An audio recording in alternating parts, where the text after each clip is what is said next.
All right, gang. Welcome back to Kurtesy Ride. This is Kurtesy Talk, and again, I'm the best Uber driver in the Twin Cities, and I'm with a lovely lady. Her name is called how do you pronounce it? It's actually Maria. Maria. Okay, Maria. Sorry.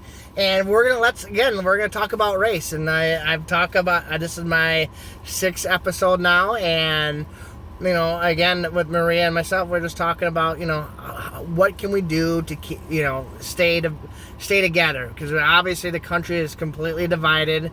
But I just want her perspective, and coming from a white boy from the South Metro, and just being able to comfortably ask questions and just being able to talk and get everybody's opinions and views, and not be afraid to say what's on your mind. It's the only way for us to learn is by talking. So, Maria, the first question, and Maria is, correct me if I'm wrong, is her mom is Puerto Rican and her dad is black, right? Oh, no, actually my dad is Puerto Rican and then my mom is half black, half white. Oh, gotcha. Yeah.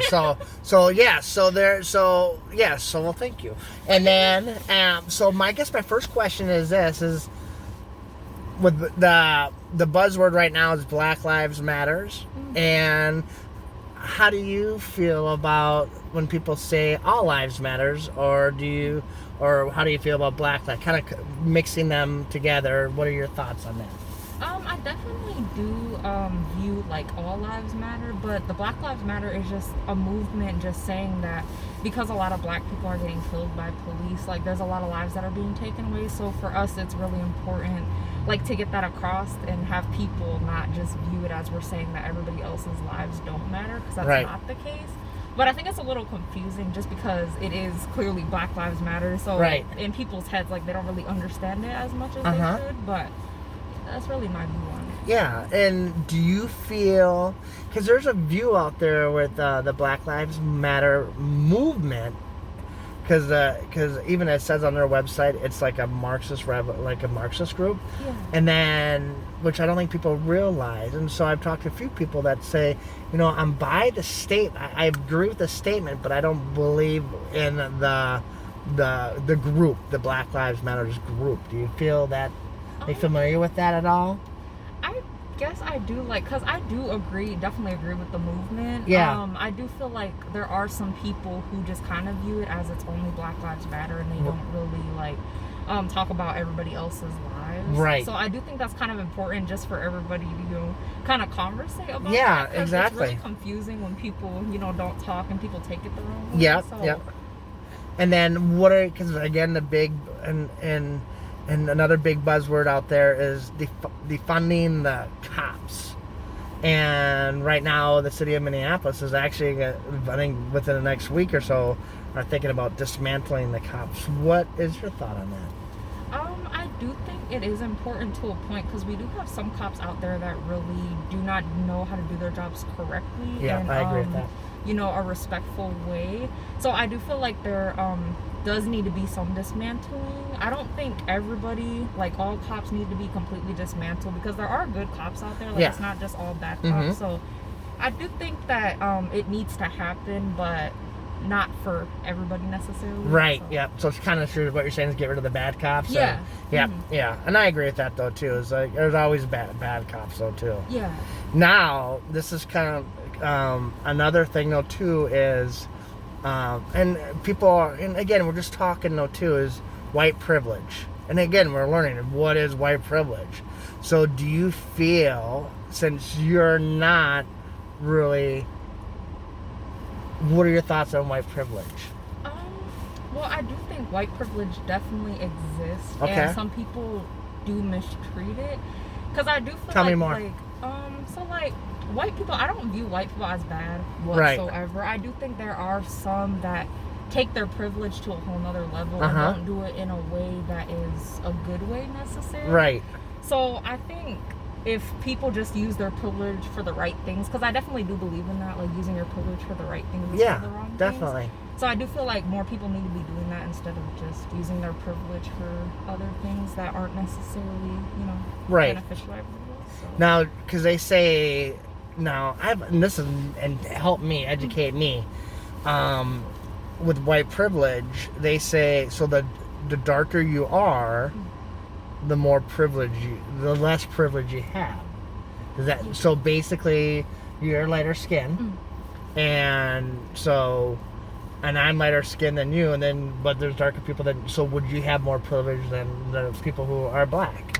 Yeah, I would definitely say so, because I have had like certain instances where I do get treated, like obviously I get treated different because I'm not white, so there is that, but like I would feel like if I had like my brother, because my brother is a lot darker than I am, so if it was like me in a situation with him, like I feel like I'd probably get off with more than he would. So I definitely do feel like that does exist, where the darker you are, the less privilege you do have. Yeah, because I've always, and this is a silly question, is like, so where does white, and I've always wanted to ask someone who's a little bit lesser tone, skin tone, is when does the tone stop to be considered not having white privilege?